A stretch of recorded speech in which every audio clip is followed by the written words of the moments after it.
Analisti serb Dušan Janjić ka folur në një intervistë për mediat kosovare për çështjen e dialogut mes Kosovës dhe Serbisë, si dhe për asociacionin.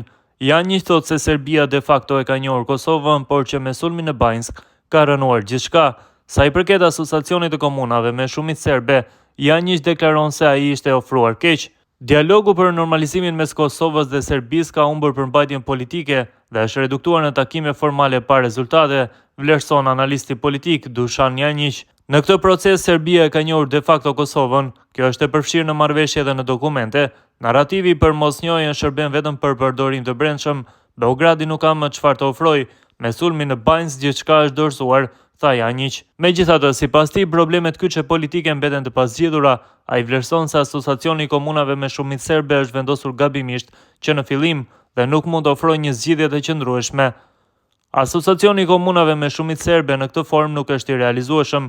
Kosova tashmë është e decentralizuar dhe modeli etnik përfaqëson një dështim politik pa status institucional të qartë dhe mbrojtje reale të drejtave të komunitetit serb. Kosova nuk ka një rrugë serioze drejt Këshillit të Evropës. Ekzistojnë modele, madje edhe Kurti ka përmendur modelin kroat si të pranueshëm për vetë qeverisjen e pakicave, theksoi Janjić.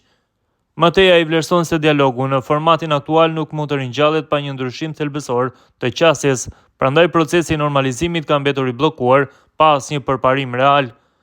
Viti 2025 kaloi me kafe në vend të dialogut. Ajo që po bën tani fasilitatori i ri është një përpjekje burokratike për të ringjallur diçka që nuk mund të ringjallet në këtë formë, nënvizoi Janjić. Sipas tij, edhe pse Bashkimi Evropian mbetet formalisht lehtësues i dialogut, nevojitet një angazhim i dukshëm më i fortë i politik i grupit Quint, veçanërisht i Shteteve të Bashkuara dhe Mbretërisë së Bashkuar, paqasje të drejtë për drejtë dhe presion politik nga këta aktorë, procesi do të mbetet i bllokuar në status quo.